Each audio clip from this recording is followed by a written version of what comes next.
I knew something had completely shattered my family the moment I sat alone outside the intensive care unit, while my wife lay motionless behind the glass doors.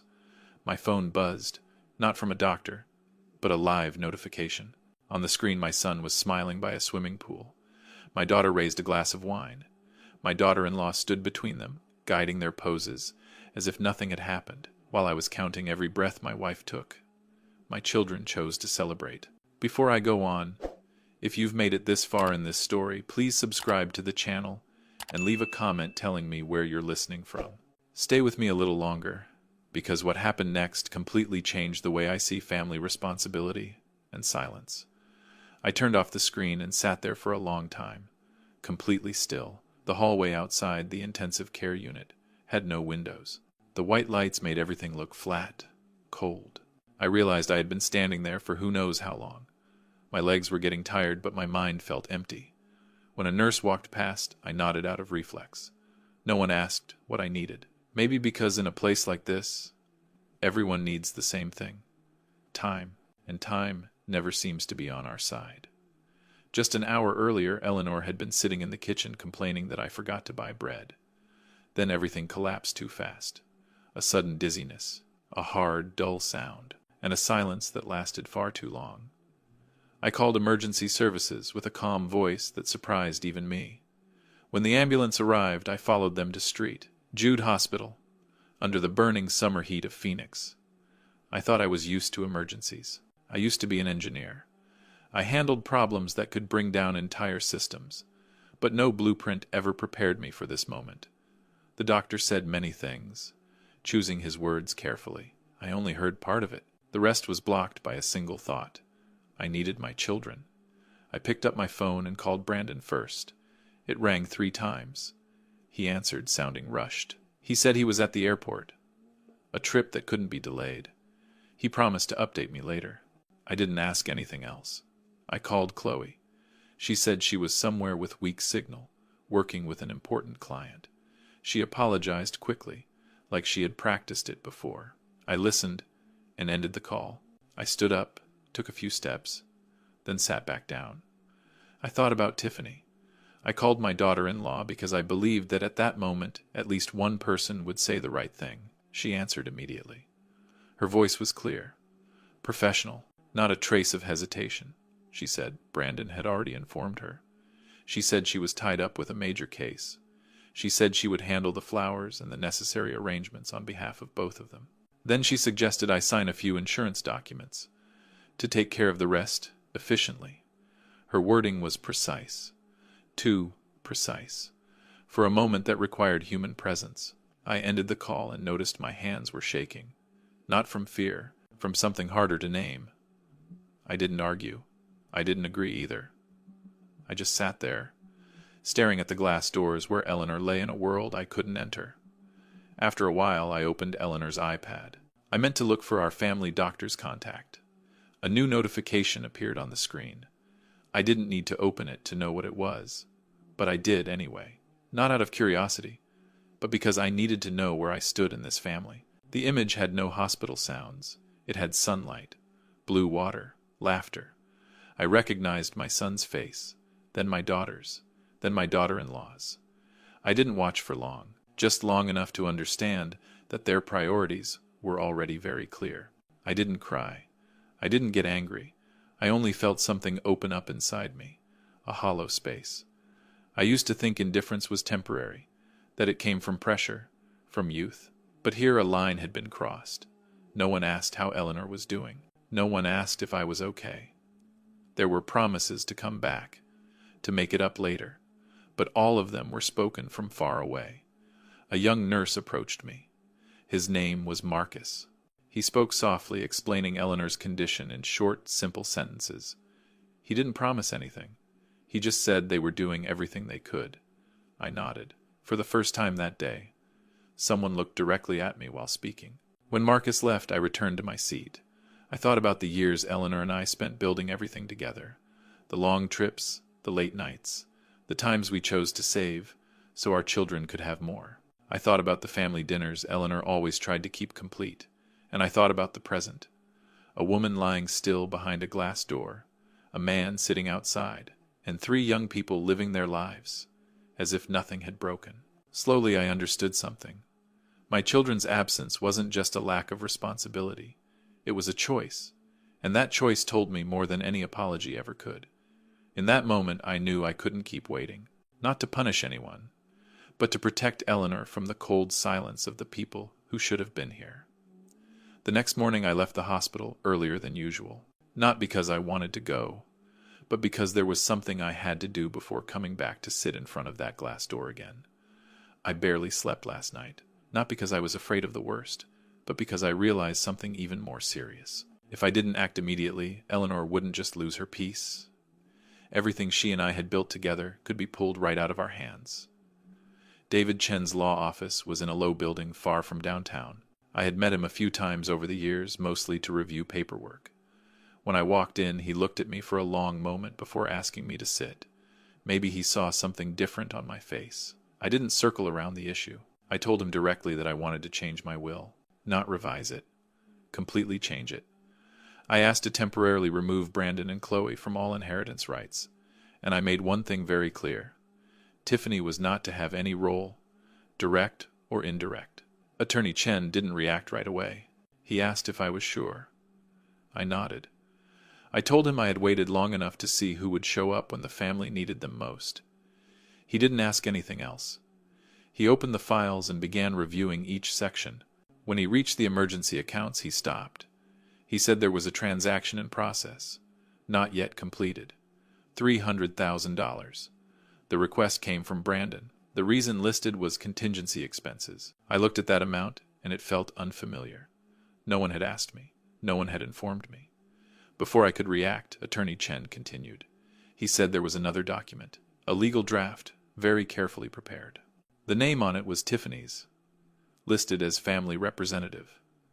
The content outlined transferring management control of our largest resort to Brandon if Eleanor were to become incapable of decision-making. The effective timing was clearly specified.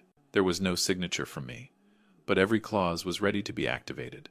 I didn't speak for a few seconds, not because I was shocked, but because I needed to piece together the fragments in my mind. The cold phone call, the suggestion that I sign documents, the calculated absence. Everything suddenly fell into place. I realized I wasn't just facing indifference. I was standing in front of a plan, prepared in advance, waiting for the weakest moment to move. Attorney Chen asked if I wanted to stop the transaction. I said yes, immediately. I asked to freeze all related accounts. I requested that ownership of the resorts be restructured into a new protective framework. And then I said something that made him look up. I wanted all medical decision-making authority removed from my children, completely. He asked if I had thought this through. I told him I had thought about it too much, for many years. Only now did I understand the cost of trusting the wrong people. I signed each page with a steady hand. No shaking, no hesitation. Each signature was a door closing, quietly, but firmly. When I left the office, the Phoenix sun poured down onto the parking lot. I stood there for a moment, not to rest, but to breathe. I didn't feel relieved. I just felt that I was doing what needed to be done, not out of anger, but out of protection. Back at the hospital, I took my usual seat. Marcus was changing shifts. He nodded at me. I asked about Eleanor's condition. He answered in an even voice without avoiding my eyes. No new updates. I thanked him and returned to my chair. I looked at the glass door and thought about the documents I had just signed. I didn't know what Eleanor would think if she knew, but I believed she would understand. Eleanor always believed family was meant to be a safe place, and if that place was no longer safe, then it had to be rebuilt on different foundations. That afternoon I received an email. The sender was Tiffany. The subject line carried no concern. It was a legal notice. The language was formal, cold. She accused me of misusing shared assets, of causing emotional harm to Brandon. She demanded that I disclose the recent changes and revoke the new medical authority. She wrote as if I were a difficult client, not her husband's father. I read every word, didn't skip a single line. Then I replied, just one sentence, no explanation, no defense. I wrote that everything had been legally transferred, and if clarification was needed, it could be handled in a more appropriate setting. I hit send and put the phone down. For the first time since Eleanor was brought here, I no longer felt passive. I knew the storm was coming. I knew there would be confrontations, but I also knew I had stopped waiting for kindness from people who had chosen another path. I looked back at Eleanor through the glass. I whispered, very softly, that I was doing this for her, not to keep money, but to protect the meaning of the life we built together. And in that moment I understood something clearly. The real battle was only beginning, not in the hospital, but within my own family. After sending that email, I didn't feel like I had won or lost. I only felt a brief pause, the kind that comes right before everything gets louder. I had touched something Tiffany never wanted anyone to touch: control, and I knew that from that moment on, every move I made would be watched. I returned to the waiting area like always. Marcus was standing at the nurse's station, reviewing charts. When he saw me, he walked over and asked quietly if I needed anything. The way he asked didn't feel like a duty. It felt like a habit, from someone used to standing in fragile moments. I asked about Eleanor, not looking for good news, just the truth. He answered slowly, clearly, without avoiding anything. No signs of improvement, but nothing worse either. I nodded. At this point, honesty was the rarest thing. I looked around the intensive care unit. Some families stood together, speaking in whispers. Others sat alone like me. I realized something simple. Not everyone who shares blood is willing to stay when things get hard. And not everyone without blood ties is an outsider. That thought stayed with me all morning. Around midday, I called Attorney Chen. I told him I wanted to finalize the medical power of attorney. He asked who I had chosen. I didn't answer right away. I looked through the glass and saw Marcus adjusting the equipment beside Eleanor, careful as if she were his own family. Then I answered. That afternoon, David Chen came to the hospital. We sat in a small room near the hallway. Marcus was invited in. He looked uncomfortable when he heard the request. He said he was just a nurse, not used to making big decisions. I told him I didn't need someone to decide for me. I needed someone with nothing to gain, someone who could say no if that was what was best for Eleanor. Marcus stayed silent for a long time. Then he nodded, not with excitement, but with responsibility. We signed the documents right there. No ceremony, no grand promises, just signatures placed in a quiet room. When it was done, I felt a little lighter, not because I had handed over authority, but because I knew it was finally in the right place. I returned to my chair. The glass door was still there. Eleanor was still lying motionless. But I no longer felt like I was standing on sinking ground. The calm didn't last. My phone kept vibrating for hours afterward. I didn't answer. I knew who was calling. I knew why they were calling. I chose silence. Not to run away, but to keep my breathing from being pulled into meaningless arguments. By evening, Marcus returned and said Eleanor's condition was stable, in the most fragile way possible. I thanked him. He added that since I signed the papers, there had been a few inquiries from outside.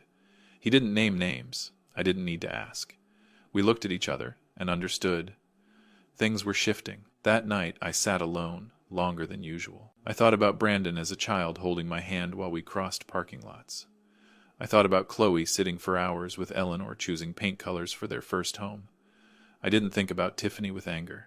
I thought of her as someone who chose a different path, one where everything is calculated in advance. I didn't comfort myself by believing they would come to understand.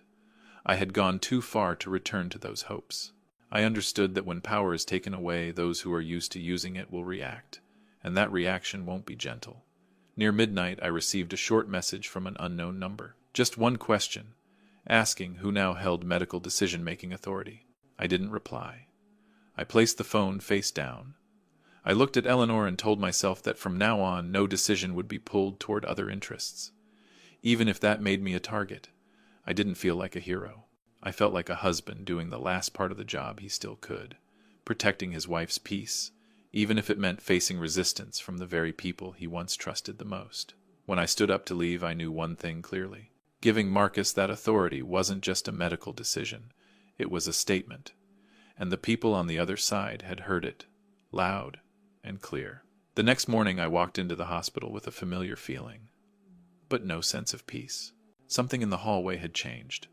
Eyes lingered longer. A nurse whispered something to the person beside her as I passed.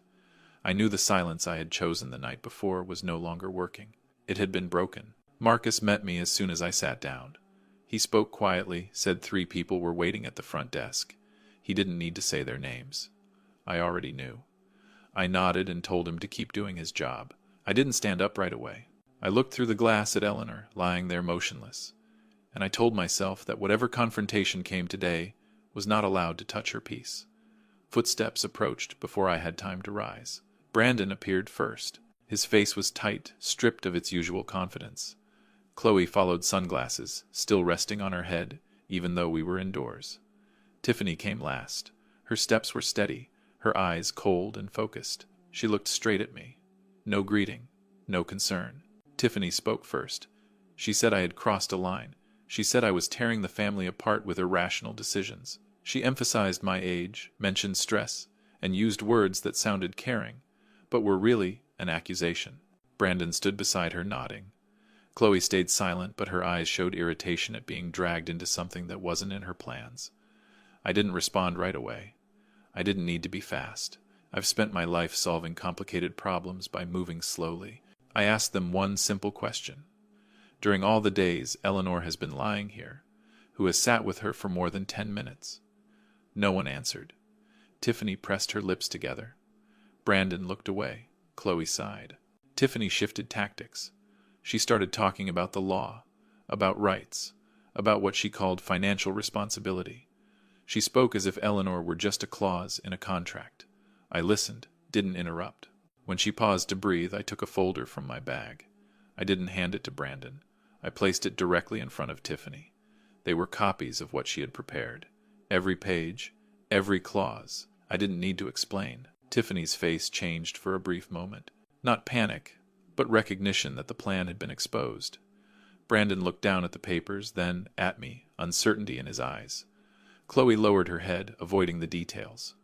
I spoke slowly, one sentence at a time. I said I was no longer arguing. I said what they were seeing now was the result of choices already made. I said Eleanor was not an opportunity.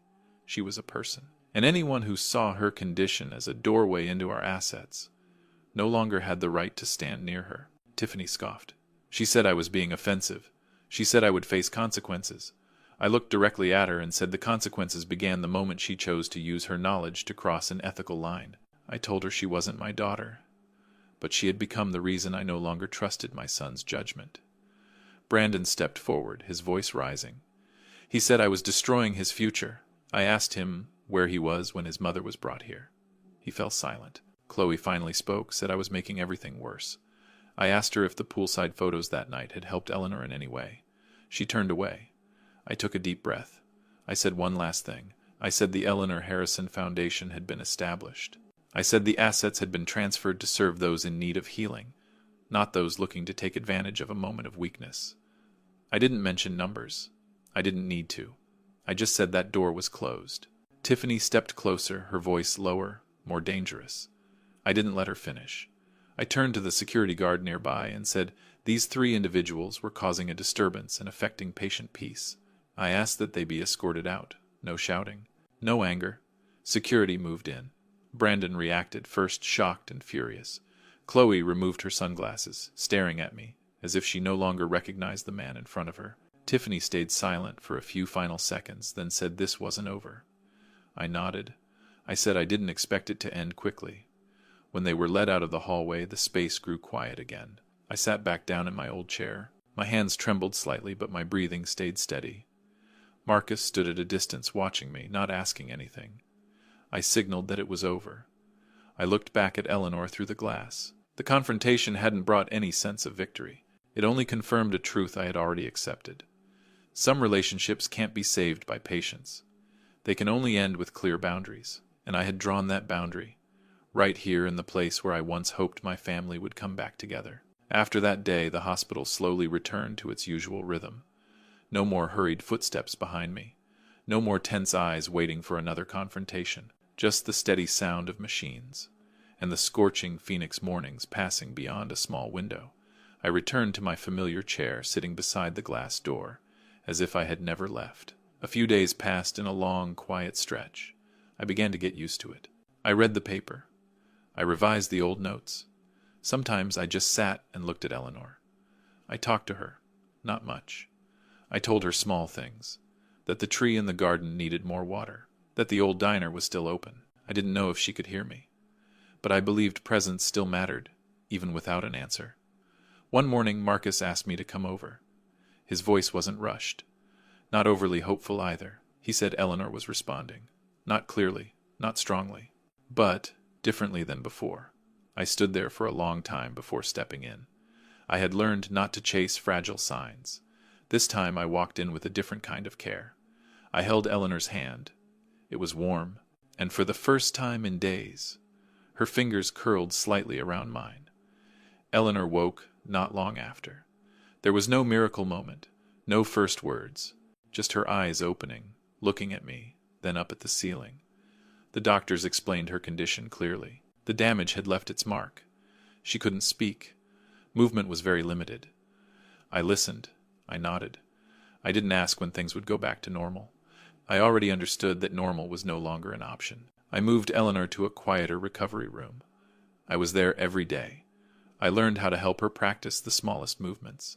I learned how to read her eyes, her breathing, the slightest changes. It wasn't easy, but it was clear. Every bit of progress, no matter how small, carried its own meaning.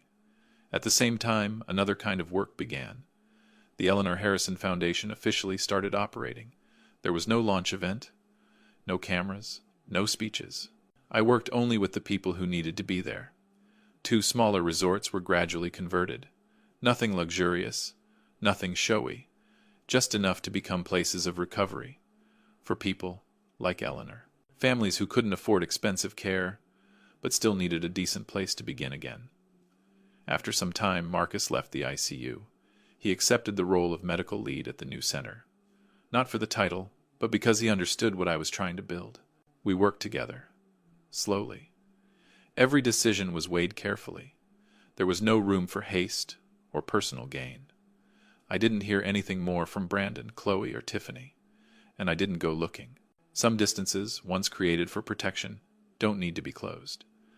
I didn't hold resentment. I simply no longer made room for them in important decisions. My life grew smaller. I didn't travel far. I didn't make big plans. My days revolved around Eleanor and the recovery center. I managed. I listened. I fixed what wasn't right. I didn't feel like I was sacrificing.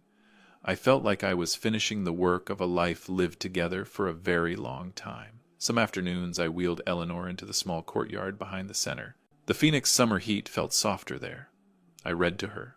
Nothing grand. Just simple passages. Sometimes I paused, looked at her, then continued. She didn't respond with words, but she was calm, in a different way, and that was enough. I thought a lot about the word legacy. I used to think it was what you leave behind after you're gone. Now I understand it's what you choose to protect when everything is being tested. Eleanor didn't leave me a number. She left me a direction. One evening, when the center was quiet, I sat beside Eleanor and looked at the small camera on the table. I spoke slowly, like always. I said there were people who tried to take what we had, but they couldn't take the reason we had it. I said peace doesn't come from holding on tightly, but from placing things where they belong. I don't know what the future holds. Eleanor will never be who she was before. Neither will my family. But I don't feel defeated. I chose not to let greed decide our final days. I chose to build something quieter, but stronger. When I turned off the lights and wheeled Eleanor into her room, I felt a sense of calm I hadn't felt in a very long time. Not perfect, not complete, but real. And at this age, that's enough for me. If you stayed with me until the very end, thank you for listening to my story. If it made you reflect, or reminded you to cherish the people beside you, please subscribe to the channel, like this video, and share it with anyone who might need to hear it. Your support helps stories like this continue to be told. Thank you for your time.